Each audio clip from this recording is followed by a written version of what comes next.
அஸ்ஸலாமு அலைக்கும் வரஹ்மத்துல்லாஹி வபரகாத்துஹு. அல்ஹம்துலில்லாஹ். அல்லாஹினுடைய மாபெரும் கிருபையினால் நாம் எல்லாம் துல்ஹஜ் மாதத்தினுடைய முதல் நாளை அடைந்திருக்கிறோம். இந்த 10 நாட்களிலும் அல்லாஹின் தூதர் ஸல்லல்லாஹு அலைஹி வஸல்லம் அவர்கள் வழிகாட்டி தந்த அந்த முறைப்படி இஹ்லாஸோடு அமல் செய்யும் பாக்கியத்தை அல்லாஹ் நம் எல்லோருக்கும் தருவானாக. கண்ணியத்திற்குரித்தானவர்களே, ரமலான் மாதத்தினுடைய கடைசி 10 நாட்கள் எப்படி சிறப்பிற்குரியதோ அதே போல சிறப்பிற்குரியது தான் இந்த துல்ஹஜ் மாதத்தினுடைய முதல் 10 நாட்கள். வல் ஃபஜ்ர் வல் அயாலின் அஷ்ர், அதிகாலை மீது சத்தியமாக, 10 இரவுகள் மீது சத்தியமாக. இந்த 10 இரவுகள் என்பது துல்ஹஜ் மாதத்தினுடைய முதல் 10 இரவுகள் என்று சொல்லப்படுகிறது தஃப்சீருடைய விளக்கத்தில். இந்த நாட்களை நாம் பயன்படுத்தி அதிகமாக நல் அமல்களில் ஈடுபட வேண்டும்.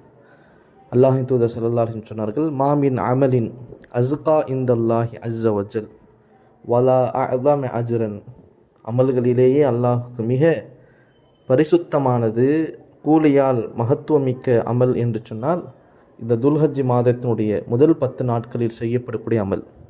சஹாபாக்கள் கேட்டாங்க, யா ரசூலல்லாஹ், அல்லாஹினுடைய பாதையில் செல்வதை விடவுமா என்று கேட்கும் பொழுது ஆமாம் என்று சொன்னார். ஆனால் ஒரு மனிதர் அல்லாஹுடைய பாதையில் தன் உயிரை பொருளை எடுத்துக்கொண்டு போகிறார், போய் அந்த இடத்துல ஷஹீதாகிறாரே, அவரை தவிர என்று சொன்னார்கள். அவ்வளோ மகத்துவமிக்க ஒரு மாதம், ஒரு 10 நாட்கள். இந்த நாட்களிலே நாம் இன்ஷா அல்லாஹ் அதிகமாக திக்ர்களில், குர்ஆன் ஓதுவதில், நஃபிலான வணக்கங்களை நீண்ட நீண்ட ரகாய்த்தாக தொழுவதில், முடிந்த அளவு நோன்பு வைப்பதில் நாம் ஈடுபட வேண்டும். பிறை 9 அரஃபாவுடைய நாள், இன்ஷா அல்லாஹ் வெள்ளிக்கிழமை, வர வெள்ளி இல்லாமல் அடுத்த வெள்ளி அரஃபாவுடைய நாள். அந்த நாளில் நாம் நோன்பு வைப்பது நம்முடைய முன்னால் பின்னால் வரக்கூடிய பாவங்களுக்கான பரிகாரம் என்று அல்லாஹின் தூதர் ஸல்லல்லாஹு அலைஹி வஸல்லம் நமக்கு வழிகாட்டி தந்திருக்கிறார். எனவே நாம் இந்த 10 நாட்களில் அதிகமாக இஸ்திஃபார் செய்வது, நபியின் மீது ஸலவாத் ஓதுவது, லா இலாஹ இல்லல்லாஹ் என்ற திக்ரை ஓதுவது, சதக்கா செய்வது, துஆக்களை அதிகப்படுத்துவது என அதிகமாக நல் அமல்களில் ஈடுபடுவோம். சுன்னத்தான நோன்புகளை வைப்போம்.